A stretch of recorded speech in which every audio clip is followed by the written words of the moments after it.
Hello, and welcome to Let My People Eat, a podcast that provides satisfying talk about kosher nutrition.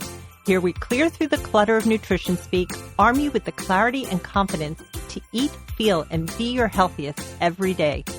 I am Jill Sharfman, a board-certified holistic nutritionist living in Los Angeles. And I'm Dr. Andrea Moskowitz, a neuroscientist and psychiatrist in Los Angeles. I use my training and experience to integrate positive lifestyle changes into my patients' lives. Hey, Andrea. Hey, Jill. How's it going? It's going okay. I wanted to ask you, have you ever done like a Weight Watchers program? No. No. So I did. Well, actually, I almost didn't do any diets, period. Right. Okay. Right. So I did after I gave birth to my daughter, Ariana, who's my oldest. I went to Weight Watchers because that was definitely the thing to do.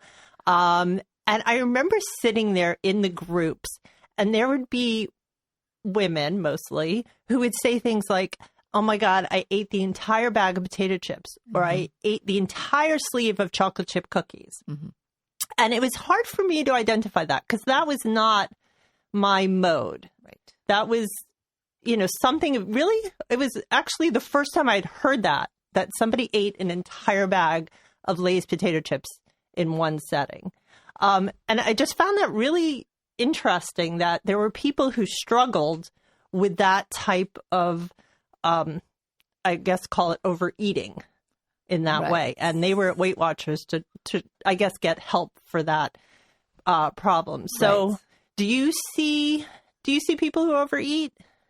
Well, okay. So there's two different things. So there's people who overeat. And there's people, what you're describing is more what we would call binging. Okay. Okay. So there's multiple different types of overeating. Basically, you can do it like a definition is overeating is taking in more energy than you need. Okay. In the course of a day, or like eating a little bit more than you think is right. Okay.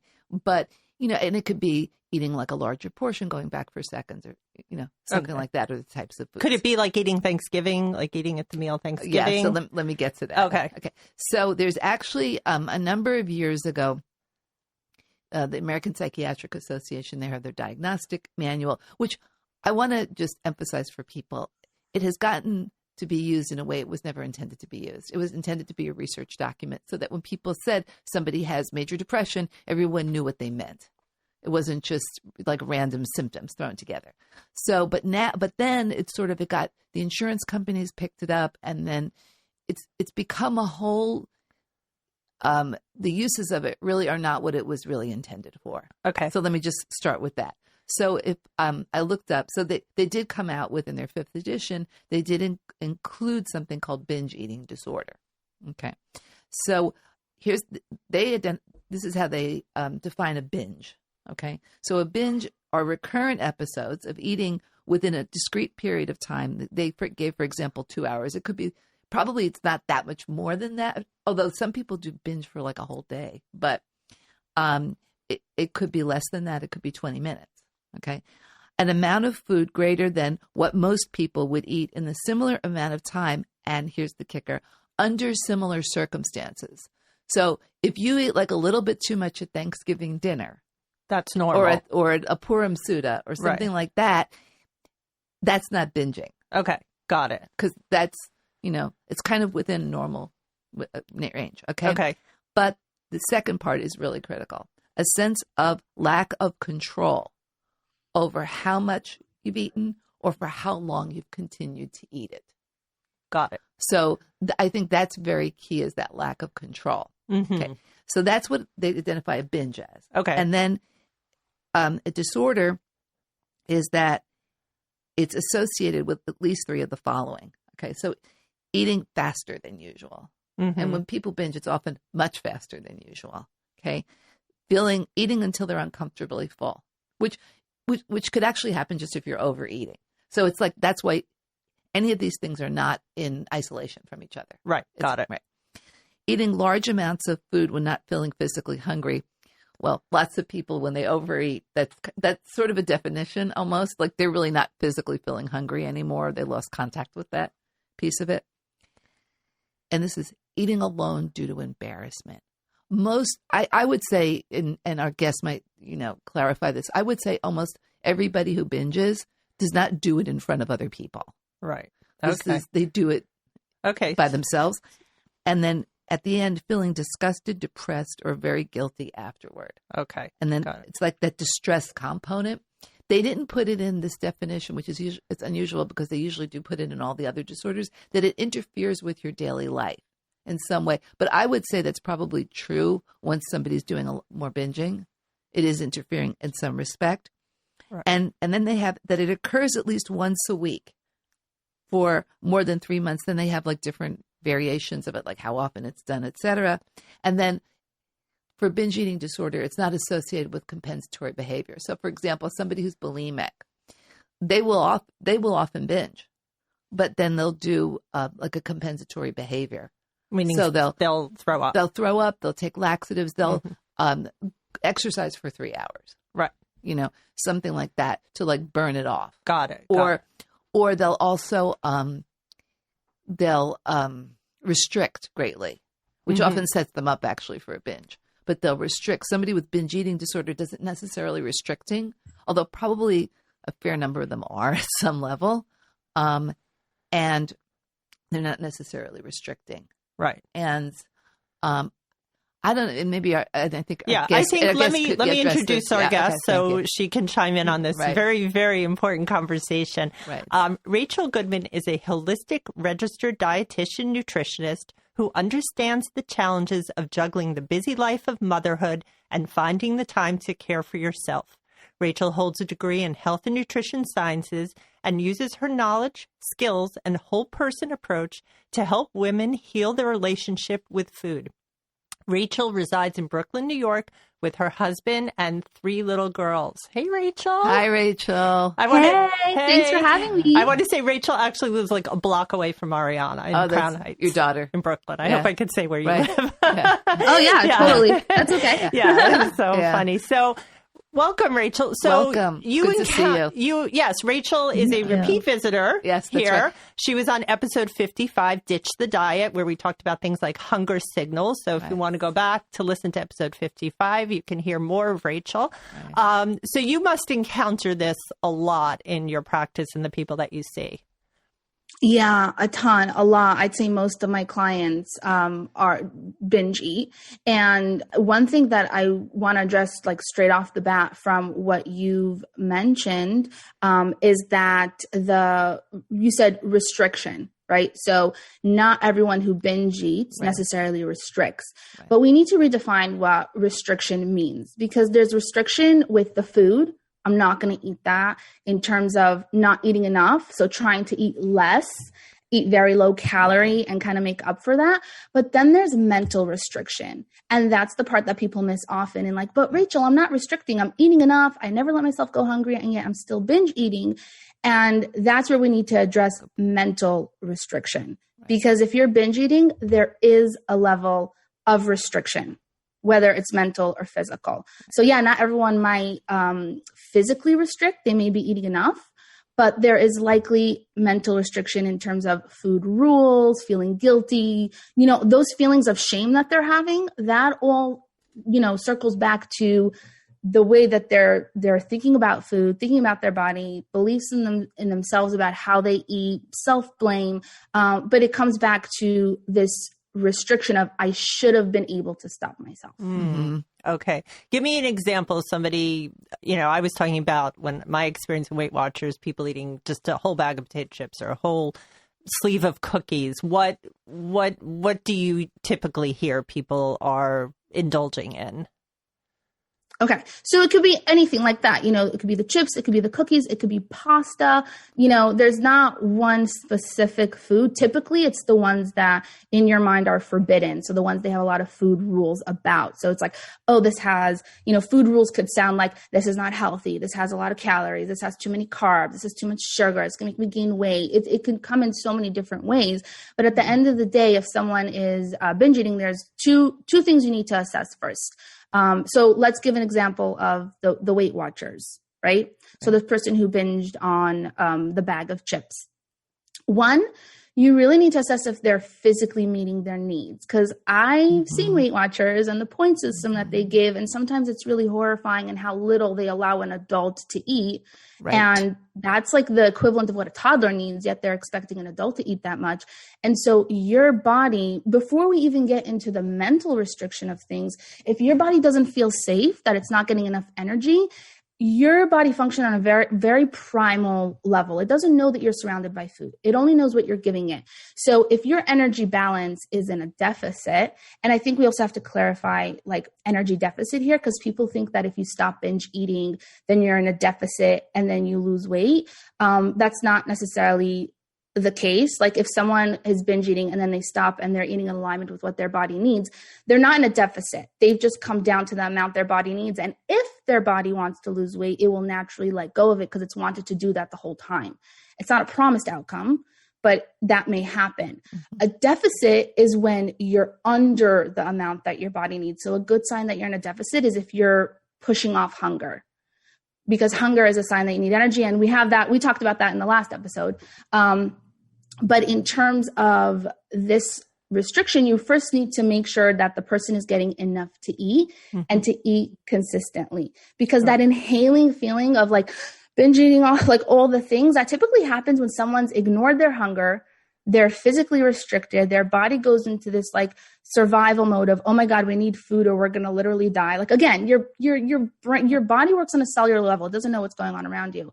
And so then you'll binge eat, and it has nothing to do with willpower. It's like you're literally working against your physiological mechanisms that are trying to get you to live. It doesn't understand what you're trying to do. It just understands it wanting to be safe. Survive. So, yeah. Exactly. Yeah. Exactly. So that's number one. In terms of if someone's binge eating, the first thing you want to address is making sure that you're eating enough, and not just eating enough, because then someone will say, well, the amount of calories I'm eating with the binge is meeting my body's needs. So I am meeting my body's needs, but it's not consistent. It's kind of like a car where you wouldn't expect to put one big tank at once and then get to your destination. If the destination requires more fuel, you're going to stop at the gas station and you're going to refuel. Right.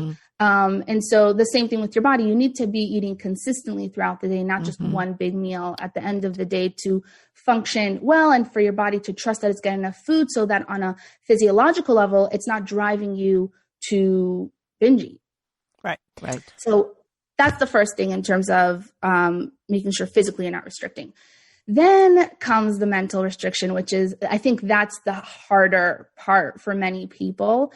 And that's where they're missing some links and not understanding why they're still binge eating. For example, I had a client when we first met. She's like, Rachel, I don't get it. Like, I'm trying to eat with food freedom and peace and giving myself permission to eat. And I'm eating all day and all that.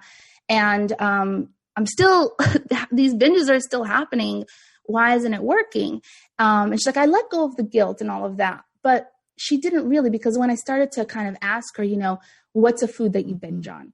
And she said, well, cheese. Cheese is definitely a food that I always binge on. I'm like, okay, well, what do you believe about cheese? What are your thoughts about cheese? And she's like, I'm like, is there anything that you feel, yes, you're behaviorally giving yourself permission, but in your mind, are you thinking anything along the lines of there's an issue with eating cheese? And she's like, you know what? Yeah. Ever since I was 10 years old, I've been taught this about cheese. She'll start saying all the food rules. Well, cheese is fattening, and cheese has the fat, and cheese causes heart disease. And by the way, don't take these as your food rules now, because I helped her unlearn these. Right. But what happens is that at her subconscious, she's thinking, I really shouldn't eat this. Mm-hmm. And that's the restriction. And you really have to undo that mindset and really know that it's okay to eat it. So you're not having this subconscious restriction, which then just makes you want to rebel and well, I shouldn't have it, but I want it, but I shouldn't. It's kind of like the teenager with the car. If the parent says you shouldn't be driving it, it's just so much more excited to drive it. And then the teenager will be driving hours and hours and hours. And there's this thrill to it but if the parent would say take the car whenever you want, the teenagers would be like, this is it's fun to take the car, but I'm not going to drive it around for hours every day. That's so dumb. I could do it whenever I want. Right. This is the idea of the forbidden fruit. Right. Exactly. Yeah. Exactly. It's in other parts of our life, and especially so with food, because there's also other mechanisms in terms of hormonal changes and like the chemistry of our brain and things like that and how it responds to that restriction. But it's kind of getting clear on there is two different kinds of restriction. And just because you're behaviorally giving yourself permission to eat the food, that does not mean that you are truly giving yourself permission. Your mind and your actions need to align. Yeah. Right. Yeah, absolutely. Yeah. Okay. Yeah, I'm curious. Do you find people tend to binge more at a certain time of the day? Specifically, I was thinking, do people binge more in the evenings? I do find the evenings. And I think that's because, one, a lot of times initially they're not eating enough during the day. Mm-hmm. So they'll come in and say like, oh my gosh, Rachel, I'm so good during the day. I eat so healthy. And it's like, okay, well, let's look at what the healthy eating is during the day. And it's like, you know, a low-cal yogurt and a coffee and baby carrots or something, because our culture has associated eating as little as possible with being good. And that's just so toxic and unhealthy because you're not giving your body what it needs. Mm-hmm. And so I'm like, well, first of all, you're binge eating because you're not eating enough during the day. And you so often like we'll start working with just, you know, eat consistently throughout the day. And like half the struggle goes down very quickly because they don't have that physiological part of their body fighting them because their body starts to feel safe. Now, for some people, it could be a week that they'll see the change. And for some people, a few weeks, depending on your history and how long it takes you to reconnect to your cues and to, you know, to honor that. But definitely that's super helpful. First of all, that's why evenings happen a lot of times. So that's one reason that it could happen in the evening. You're not eating enough during the day. And the second reason for evening is because let's say you are eating enough, but the whole day you're using that mental energy and that willpower that you're trying to use. Like, don't eat this. Yes, eat that. You're spending so much energy, not just with food decisions, but think about how many decisions you make throughout the day in general. Like in the morning, you wake up, your brain is crisp. I mean, not everyone, but like some people are like, don't talk to me. But for me, like, you know, when I wake up, your brain is just fresh, right? You haven't made decisions yet. Like probably for some people, the best time of day to be productive is in the morning because it just like functions better. But as the day goes on, you have more and more decision making to make, especially with like kids and dealing with them and trying to be like the best parent possible. And their tantrum, you just want to put her sock on. Da, da, da, da. You know, I don't know about you, but I already feel like I hear it in my own voice. I was thinking about this morning. Yeah. But it's just a lot of decision making before you even get to food. Right. I heard that, I read somewhere that you make up to 200 food decisions a day. So not even just the socks, just food, which is overwhelming. Yeah. That's really a lot. Yeah. And so you're making these decisions in life, and then that energy is kind of draining. And especially if you're stressed out about food. So imagine being stressed out about a work deadline or your kids or something. And then on top of that, you're stressing out about what you should have for breakfast and starting to put in your MyFitnessPal.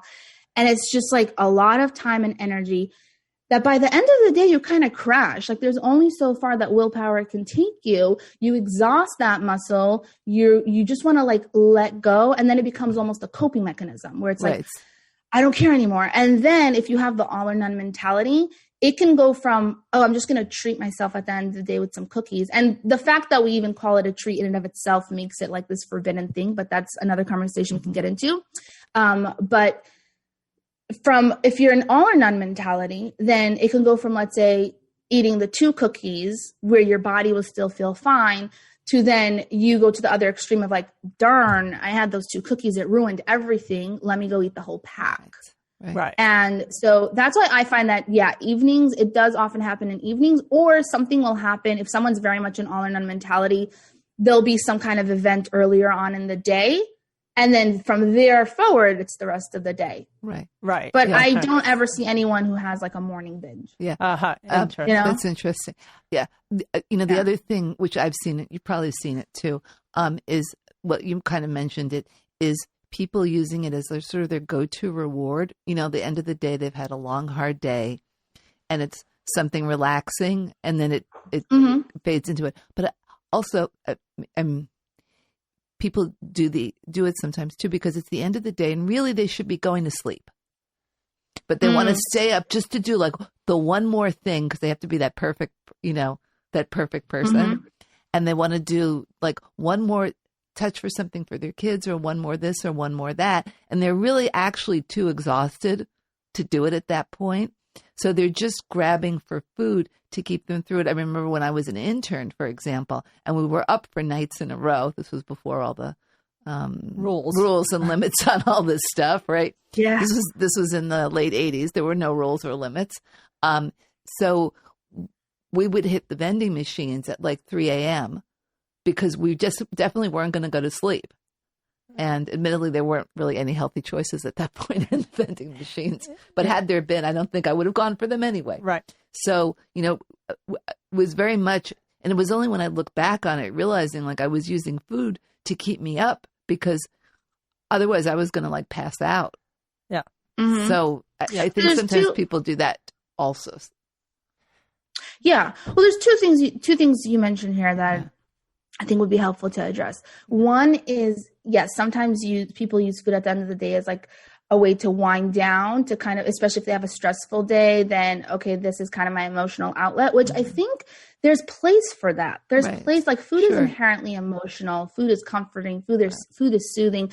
And I think there's room to embrace that. What happens is when we resist that and we see it as bad and like, oh, if I'm not hungry, I shouldn't eat. That's where it spirals, because then you feel guilty about having that bowl of ice cream. And it's not the bowl of ice cream that triggered it. It's how you feel about that bowl of ice cream. And then that leads into the all or none. Right. So if you, let's say, have a hard day and you decide to use ice cream to wind down with, that isn't necessarily an unhealthy behavior. It's how you react to that, to you doing that and addressing like the all or none mentality. So that's one. And then the other thing you mentioned with sleep. So yeah, I always say, I had someone, I do Q&A sometimes on my Instagram, and I had someone asking about like, is it healthy to like eat late at night? Like 11, 12, what should we do? And I responded with, we shouldn't be addressing the food part of it, because if you're up at 11 and you're hungry, I'm not going to tell you to go to bed hungry, or even if you're up at midnight or whatever it is.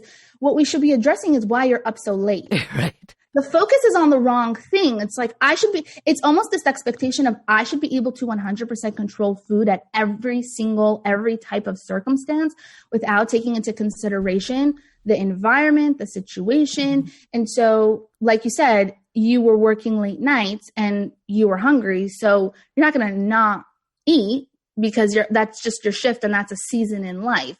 But when it comes to, let's say, somebody who's consistently up till midnight and consistently eating late at night, and it's just not feeling good. Like, let's not even address all the other factors of health and things like that. It doesn't feel good. No. It's coming to assessing, okay, what's going on? Like you said, why are you going to bed late? Can we work on even going to bed a half hour earlier, an hour earlier?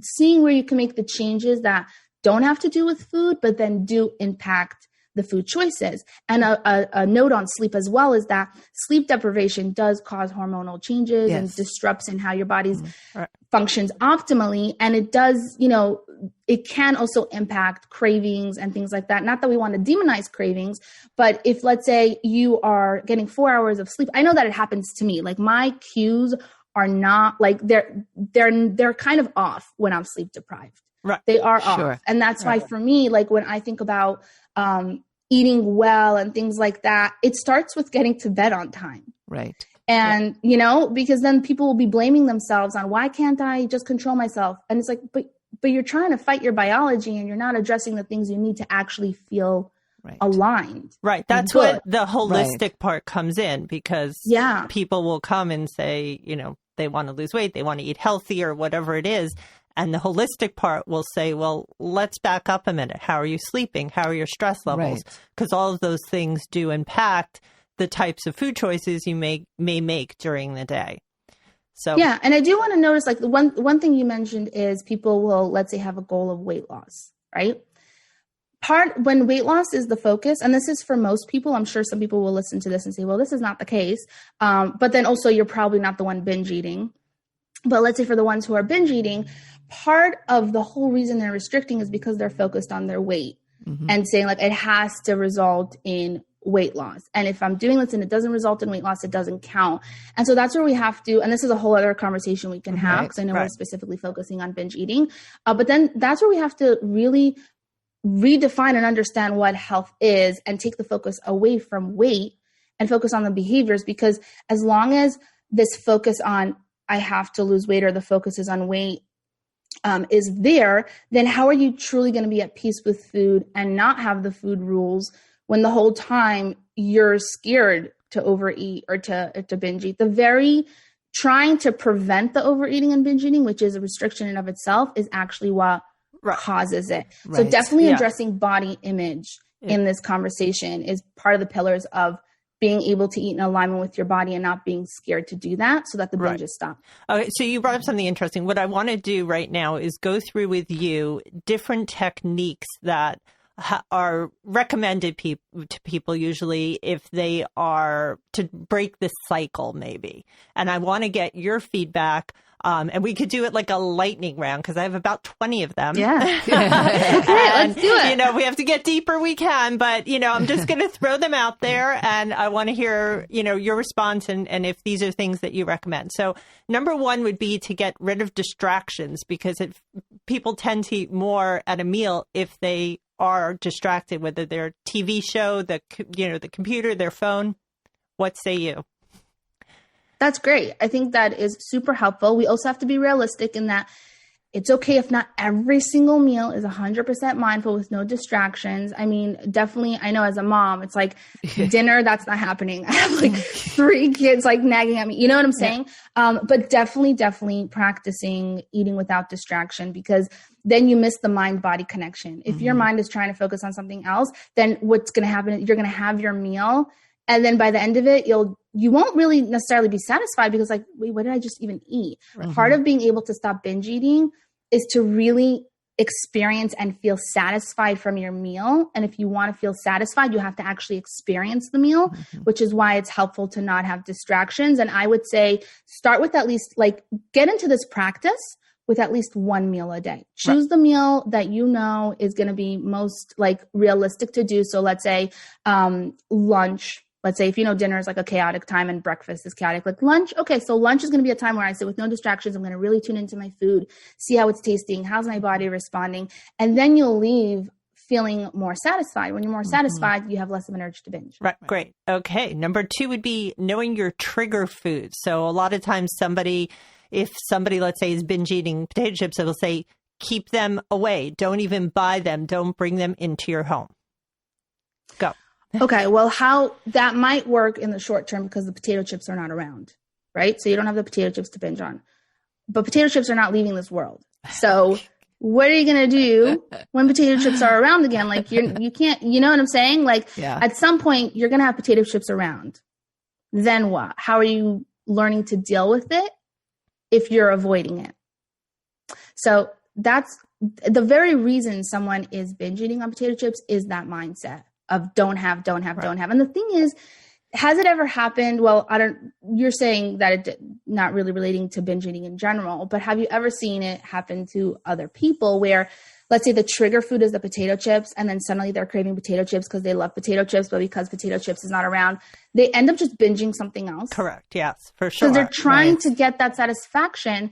And so that is, if anything, that advice is in the long run, not the short term. That's the most important thing here is a lot of people are thinking about this week, this month. We got to look at your life, right? In the long run, trying to restrict or avoid your trigger foods is exactly why you're staying stuck in this binge eating cycle. And the only way to overcome is to work through. I know that's scary and nerve wracking. Hopefully you're going to get some tips on how to do that here. But continuing to avoid your trigger food is not going to help you feel at peace with food. It's just going to continue. You're just going to stay stuck in that cycle. Okay. It also sounds like it could almost make it worse because you could develop like more trigger foods. Right. Well, that's exactly. Yeah. Because not only do you have potato chips now, but you have pretzels on top of, or whatever you substitute. Yeah. Yeah. Because the next one actually. Yeah, because you're not. Oh, sorry. Don't ban your favorite foods. Like if you say, I'm never going to have potato chips again, that would be setting yourself up for having a lot of potato chips. And I do want to say that you mentioned something where a lot of people will have like multiple trigger foods. And so if you have multiple trigger foods, it's okay to work on one trigger food at a time. Because I do find some people, they're gung-ho on doing this process, which is awesome. But then they'll be like, okay, I'm giving myself permission to eat all the foods. But they don't have time to like process it. It's overwhelmingly triggering. And so then they end up eating super chaotically all the foods. It freaks them out. And then they go back to restriction. So I would say if that's someone who's listening to this, that's what happens to them. It's okay to work on one food at a time. If let's say you have the pretzels, the chocolate, the chips, choose one and choose to really, this process is called habituation. In order to stop binge eating a forbidden food.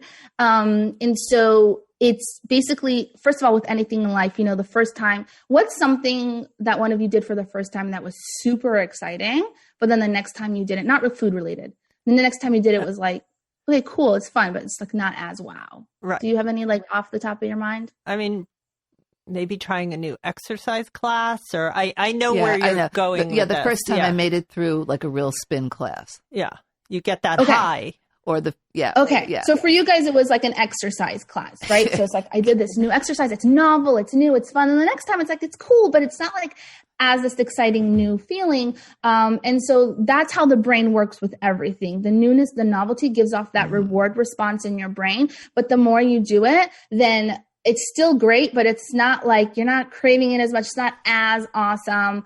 And so that's kind of the same thing that reducing the novelty with food and the binge eating happens, where the more you allow yourself to enjoy it, then the less the reward response. Yes, it's still good, but you're just not wanting it all the time. Sure. And the thing is that as long as you have food rules, it doesn't matter if you've had potato chips 1,000 times, you're keeping it novel. Because you're saying, I shouldn't. That's the key point here. Because some people will say, like, I have potato chips all the time. It's not working. But it's how you eat potato chips. You don't want to be like, so if you come overly hungry to eat potato chips, of course you're going to binge eat that. So remember, you don't want to be in an overly hungry state when you're practicing this. You want to be really mindful. You want to challenge those food rules that come in. And then you really want to tune into the experience, the crunch, the taste. How's your body responding? Right. I think the body part is also often missing, and you're just focusing on your taste buds. You're not thinking about how's my body responding to this.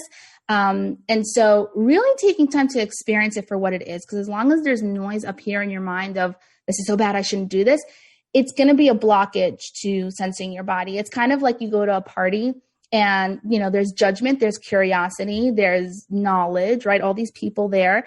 And then you have that person who's like super, sometimes like the center of attention, right? They're super loud. So no one else really gets the spotlight. So it's like judgment is that super loud person that's making so much noise that you don't even see or notice curiosity, intuition, like how your body's feeling, because that judgment is so loud. You want to tone down the judgment and the food rules. It's really bringing a lot of awareness to your thoughts, right?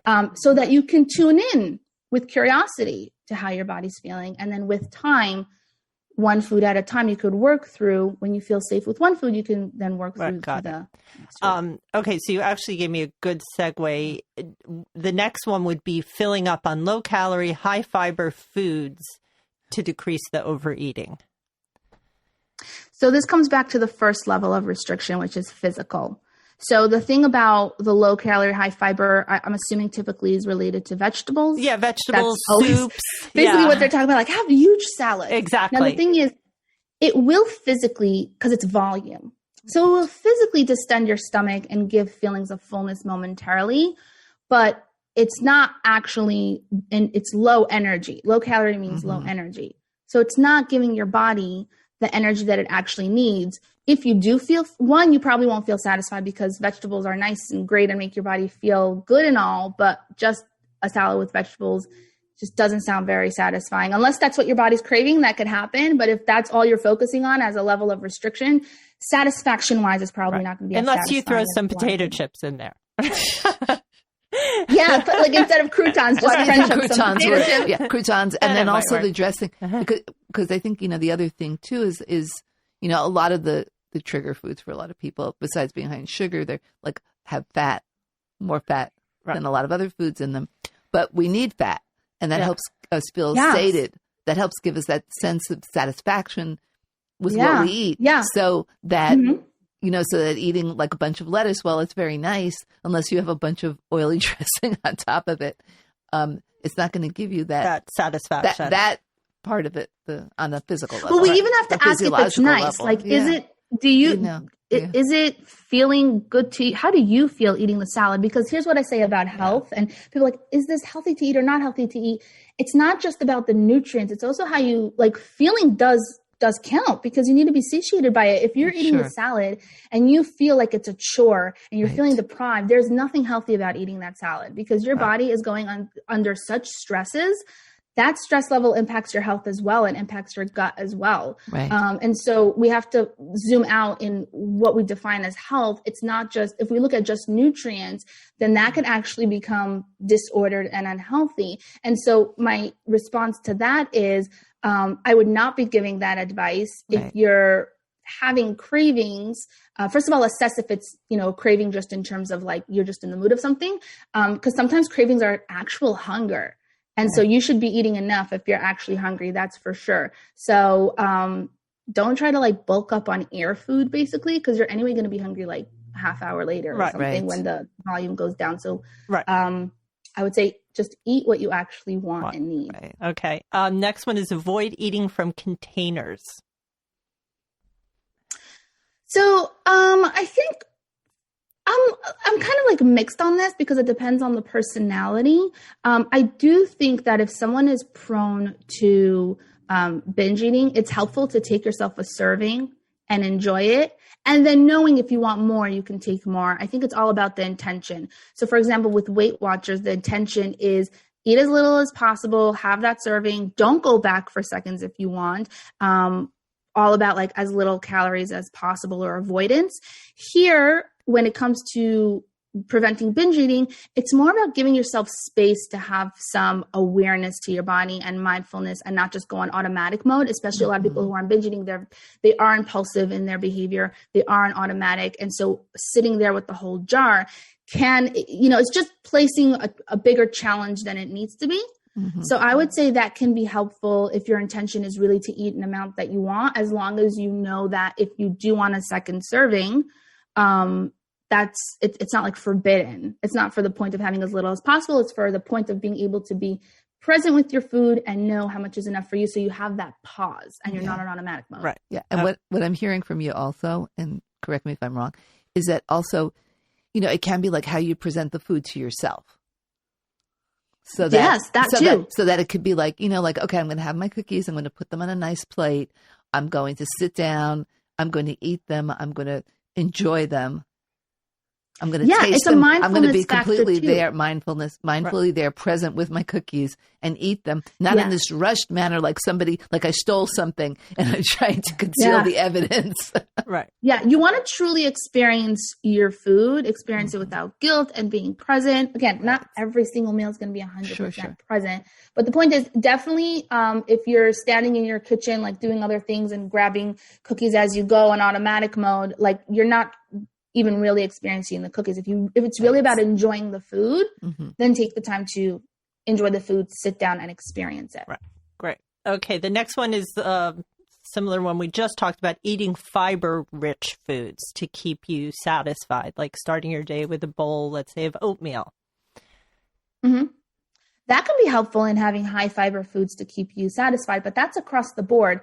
When it comes to the issue is how they're relating it to binge eating. So everyone can benefit from having fiber in their foods, and we want food that satiate us and like we're not hungry 10 minutes later. And so I think that's helpful. It comes back with the intention. The intention is to feel satiated and to feel good in your body. Fiber also makes your body feel good for most people. Sometimes people have GI issues, but that's a different story. So yeah, it can be helpful because at the end of the day, it's coming back to feeling satiated. You want to, the bottom line with all these questions, I think, is assessing your intention. Is your intention to nourish yourself adequately and feel good? Or is it about, let me try to eat as little as possible and trick my body that I'm eating enough and expect myself not to binge eat? So it's differentiating the intention. Mm-hmm. Mm-hmm. What do you think of keeping a food journal and tracking what you're eating? Depends for who. I do it with my clients. It's just very different kind of food journaling. And I always ask first before, is this triggering to you? because for some people it can be, because it triggers them into their dieting kind of mentality where they had to keep a food journal. But in the way that I find food journaling helpful is my food journal comes with like a hunger fullness scale. So it can help you tune into, okay, I'm going to go eat this meal. It reminds you to check in. Okay, how hungry am I? All right, then I eat the foods. And you don't have to write even specific amounts or anything like that. And then how full am I? And then there's a satisfaction scale. How satisfying was that? And then the thing with the food journal is that it could also help in noticing. I find food journaling helpful in terms of my practice with clients, because then I could see what they might not be seeing and what's triggering the binge eating. So for example, they also write the time of day, and based on the time of days, you can see, oh my gosh, they'll come be like, oh my gosh, Rachel, I binge ate at this time. Then we go at the food journal, we see, yes, well, you didn't eat for 6 hours. Right. And so it helps them visually see what's going on. So a food journal can be helpful in recognizing patterns and helping you pause and tune into hunger fullness. So it depends for who and depends, again, for what purpose. But it is a tool that can be helpful. Right. What about planning ahead? Like, knowing that this is the meals that they're going to be eating the next day or for the next week.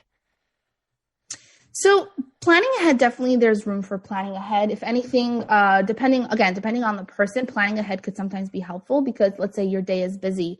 And part of the reason you're not eating consistently is because you're not thinking about what you're going to eat, and then you just don't eat, and then you binge eat later. So if you can take time to plan flexibly, okay, I have these foods for lunch, I have these foods for snacks, then it takes the mental work out of it in the moment, and you make sure that you're honoring your hunger and eating. And so then it could help with preventing the binge eating. So planning could definitely be helpful. And just, it always comes to plan, but remember that it's not the law. Like, let yourself be flexible if you need to. Like, let's say you planned a lunch, and then the next day you do have the option to eat something else for lunch, and you actually don't want the lunch that you made. Then learning to be flexible is like, okay, it's okay if I'm not sticking exactly to the plan I made for myself. The whole point of the plan was to just make sure that I'm eating enough and eating consistently and having that available to me. So as long as I'm doing that, that's helpful to me. So planning definitely, I think that can be helpful, especially for people with like super busy schedules, because sometimes they're binge eating because they're not planning. They just don't eat anything, and then they binge. Right. Got it. I also want to remind people, sometimes if they are doing exercise as part of some type of program, that the exercise is also going to make them super hungry too. That's kind of like a balance. Yeah, it could, absolutely, because you're burning, while you're building strength, you're burning energy. And so that's another thing to realize. I think that we often think of when we do the meal planning, especially, we set for ourselves like already deciding how hungry you're going to be, when you're going to be hungry, all these things, not realizing that our bodies are not robots. There's different things that happen different days. And so it's normal for hunger levels to go up one day, not drastically. That's, if you're having drastic, intense hunger, things like that, that's probably, you probably have like a history of being disconnected from your cues and your healing. But for the most part, it's normal to have fluctuations in hunger, depending on, like factors like working out or things like that. So with the plan that you have in place, that's why flexibility is so important, and listening to your body at the same time is so important, where if you made lunch for 12 o'clock, but you're hungry at 11, there's no rule that says lunch has to be 12, eat your lunch at 11. Yes. So honoring that. Yeah, I do that. So of course, as always, Rachel, our time has flown by. Yes. I love chatting with you guys. It's so much fun. And we did get through most of them. We hit on most of those points, the mindful eating, and we did get through most of those. But any last minute thoughts you would like to leave our audience with? Oh my gosh, I have so much that I would say.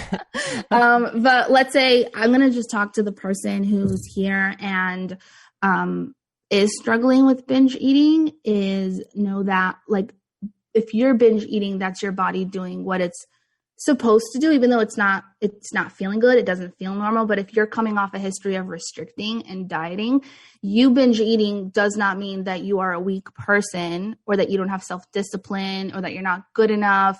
You just haven't been taught differently. You've been, like Jill, you kept bringing up these different suggestions that people said of like trying to avoid the problem, continue restricting your foods. And so if that's the advice that you've been given until now and you're still struggling, that's not your fault because you didn't know any better.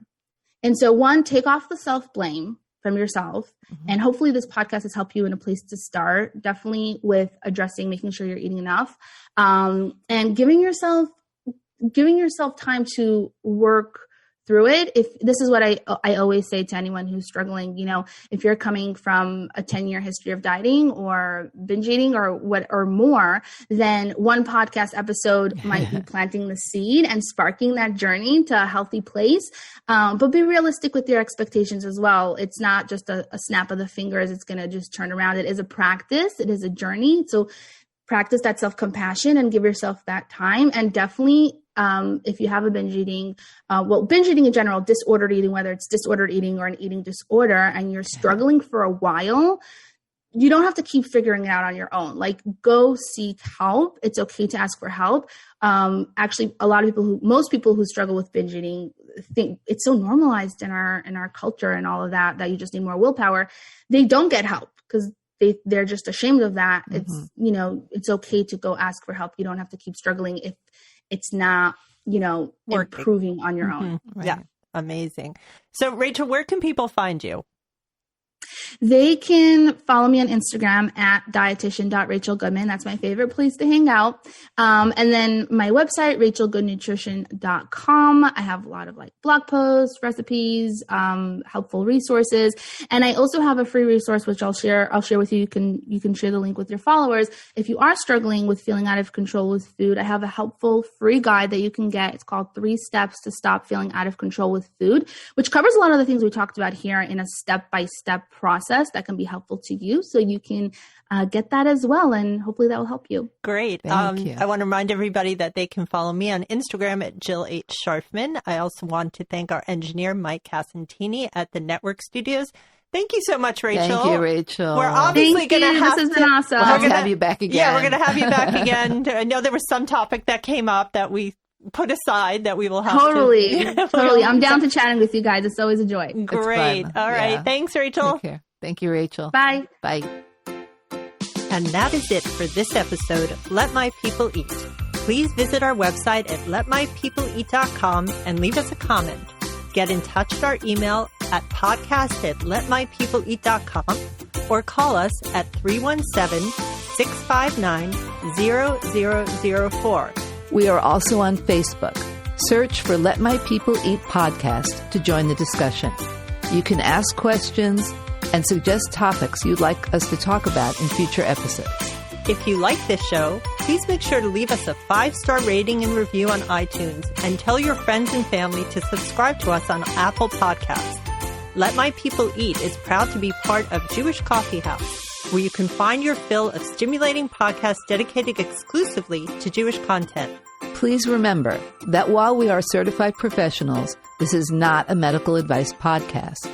No content, posts, or comments should be interpreted as professional guidance. Always speak to your own doctor about making the right life changes for you. Until next time, I am Jill Scharfman. And I am Andrea Moskowitz. Thanks for joining us, and go in good health.